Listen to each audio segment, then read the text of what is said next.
한국교법학회 학회장 서은재 교수입니다. Q&A로 푸는 종교인 소득과세. 오늘은 첫 번째 강의로 전반적인 과세의 개요하고 특성을 말씀드리겠습니다. 2015년 12월 2일 종교인 소득과세를 위한 소득세법 일부 개정 법률이 국회를 통과를 했습니다. 이게 소위 50년간 논의되던 종교인 그 과세에 관한 법입니다. 이 법은 당초 그 2년간 시행을 유예를 그 부칙에 두고 있었습니다. 그러니까 2018년 1월 1일부터 시행하는 것으로 이렇게 예정이 되어 있었습니다.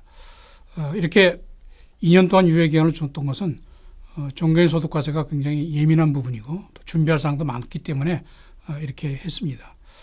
그런데 아시다시피 그 탄핵 정국이 생기면서 시행의 주체인 정부 당국, 기획재정부, 국세청도 이제 준비를 제대로 못했고요.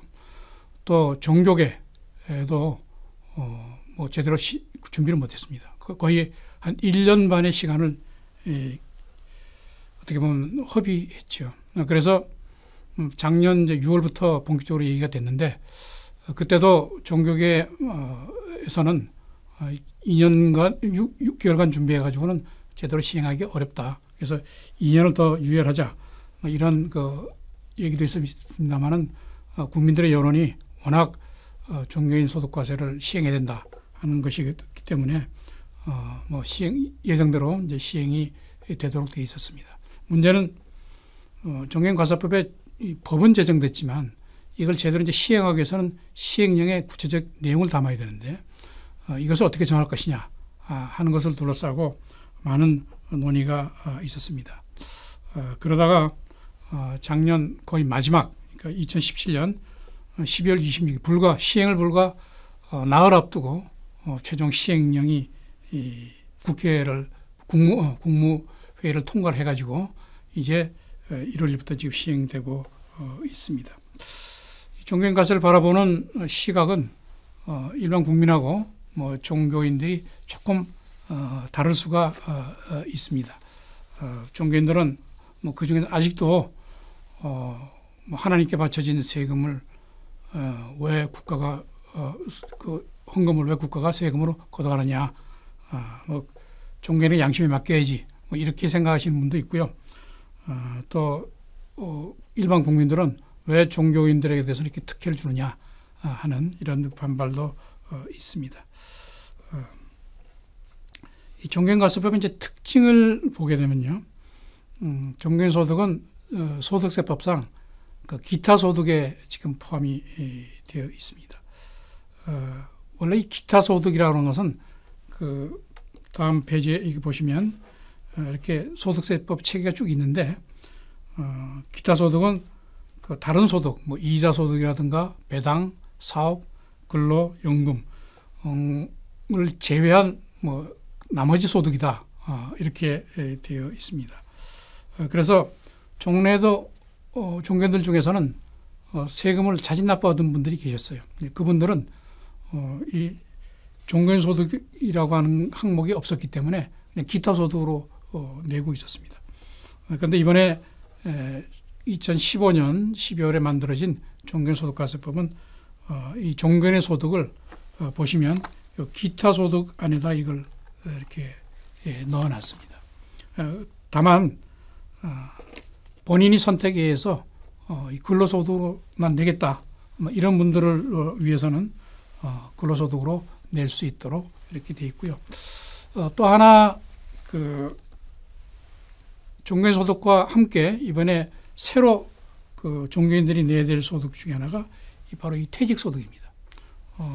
사실 신문에 어느 대형교회 목사님들은 수백억 퇴직금을 받는데 왜 세금 한 푼 안 내느냐 하는 것이 이제 종교인 소득세 과세를 바라보는 국민들의 큰 불만이었기 때문에 종교인 소득과 함께 퇴직소득 이것도 이제 2018년 1월 1일부터 세금을 내도록 이렇게 되어 있습니다. 종교인 소득세와 이제 일반 국민들이 내는 보통 우리 갑근세라고 얘기를 하죠. 이걸 이제 비교를 해보면 뭐 여러 가지 차이가 많이 납니다. 우선 종교인 소득세의 경우는 필요 경비를 일반 근로소득세에 비해서 더 많이 인정해서 뭐 세액 면에서 유리합니다. 한 3천만 원 정도까지는 큰 차이 없는데 이제 이 소득이 높아갈수록 종교인 소득으로 내게 되면 그 세금은 조금 일반 근로소득세보다 줄어드는 것이 사실입니다. 그 다음에 이제 아까 말씀드린 대로 종교인들은 근로소득으로 내든지 또는 종교인 소득으로 내든지 이걸 선택할 수 있도록 되어 있고요. 그 세금 납부하는 방법도 이렇게 원천징수가 있고 그다음에 개인신고 납부가 있습니다. 근로소득의 경우에는 좀 더 원천징수하도록 이렇게 되어 있습니다. 그 원천징수란 말은 그 목사님이 소속되어 있는 교회가 소득을 지급할 때 미리 세금을 떼고 그 나머지를 드리고 그 교회가 목사님 대신해서 세무서에 이제 신고 납부하는 이런 제도입니다. 아마 큰 직장이라든가 또 그 종교인들이 많은 대형 교회에서는 대부분 원천 징수할 것으로 이렇게 이제 예상이 됩니다. 그런데 개인 신고 납부는 그게 목사님들이 개인적으로 이건 1년에 한 번만 하면 됩니다. 1년에 한 번. 그러니까 2018년부터 시행되는 요거는 2018년분을 전부 다 모아가지고 2019년 5월에 이렇게 하게 되고요. 이거 두 중에 하나를 선택할 수 있도록 이렇게 했다. 그다음에 원천징수 요거는 사실은 원천징수는 매월 하는 게 원칙입니다.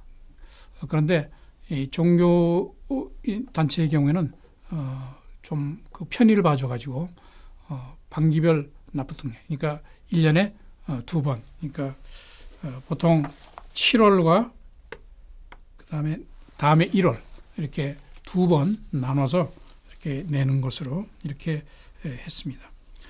그다음에 또 중요한 것 중에 하나가 이제 세무조사.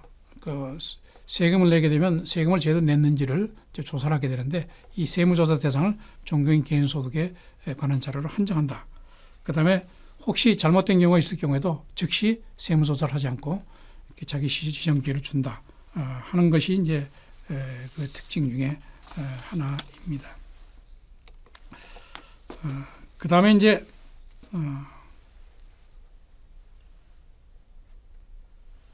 무엇이 과세 대상 소득이냐?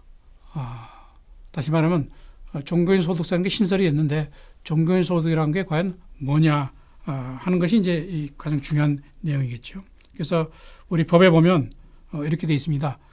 종교 관련 종사자가 종교 예식 또는 종교 의식을 집행하거나 관장하는 등의 활동과 관련해서 그가 소속된 종교단체로부터 받던 소득, 이걸 이제 종교인 소득이라고 얘기했습니다. 굉장히 이제 추상적으로 정해져 있는데요.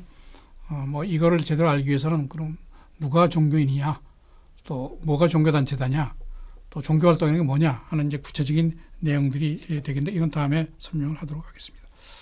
그 다음에 이 소득을 다 과세 대상으로 하는 것이 아니고요. 비과세 소득이 있습니다. 그래서 비과세 소득에는 5가지, 학자금, 식대, 그 다음에 뭐 여비 같은 이런 실비병상적 지급액, 그다음에 출산보육비, 그다음에 사택 제공 이용, 이 5가지가 과세 대상 소득으로 들어있고요. 그다음에 세금을 납부하는 방법도 종교단체가 원천 징수해서 하는 그 납부하는 방법이 있고 종교인이 개인적으로 종합소득 신고를 신고하는 방법 이렇게 선택할 수 있도록 되어 있습니다. 그다음에 아까 말씀드린 대로 신고소득, 뭘로 내 소득을 신고할 것이냐 해서 종교인 소득 신고를 하든가 그다음에 근로소득 신고를 하든가 이렇게 선택할 수 있도록 되어 있습니다. 나중에 어느 쪽이 유리하냐 하는 것을 또 설명을 드릴 게 있습니다만은 소득 수준이 높을수록 종교인 소득으로 신고하는 것이 뭐 그 세액면에서 유리하다. 저희가 이렇게 계산해 보니까 한 3천만 원 정도까지는 종교인 소득이나 근로소득이나 세금이 거의 비슷하고요. 이제 소득이 높아갈수록 종교인 소득이 더 유리합니다. 혹시 나는 저소득이니까 나는 소득이 얼마 없으니까 근로소득으로 신고를 해야 되겠다 뭐 이렇게 생각하시는 이렇게 목회자들이 계신데요. 뭐 그동안 사실 기독교가 종교인 소득 신고 세금에 대해서 반대했던 큰 이유 중에 하나가 우리가 왜 근로자냐 하는 것이었기 때문에 이제 지금 선택할 수 있는데 굳이 근로소득으로 신고할 이유가 없다. 저는 그렇게 생각하고요. 이제 저소득 근로자에 대해서 종래 근로장려금하고 자녀장려금을 지급했는데 이것도 법이 개정돼 가지고 종교인 소득에 대해서 마찬가지로 이런 혜택을 주고 있습니다. 그래서 어느 쪽으로 신고를 하든 큰 차이는 없다. 다만 나중에 설명하듯이 이 의료보험, 건강보험료 부담 문제가 조금 차이로 남아 있긴 합니다. 마지막으로 이제 질문조사권. 우리 세금을 내게 되면 세금을 제대로 냈는지를 세무당국에서 이렇게 이제 질문하거나 조사하게 돼 있는데요. 이것도 이 종교인 소득이라는 것은 개인 소득에 관련된 부분이니까 교회 일반 공적 재정에 대해서는 또 목회자가 자기 개인의 생활이 아니고 목회자로서 또는 종교 지도자로서 이렇게 쓰는 종교 활동비 이것은 공금입니다. 그래서 여기에 대해서는 세무조사할 수 없다 하는 이것을 그 법의 시행령이 명시했고요. 또 일단 세무신고가 잘못됐다 또는 탈세신고가 들어온다고 하더라도 즉시 세무조사를 하는 것이 아니고 한번 1차 그 시정기회를 주도록 이렇게 부여를 했습니다.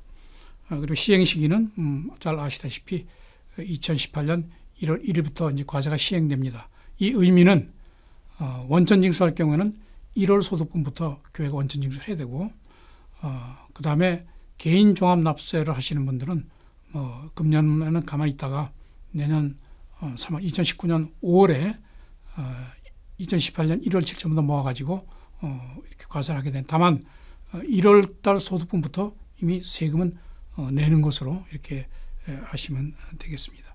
이상으로 첫 번째 강의를 마치도록 하겠습니다.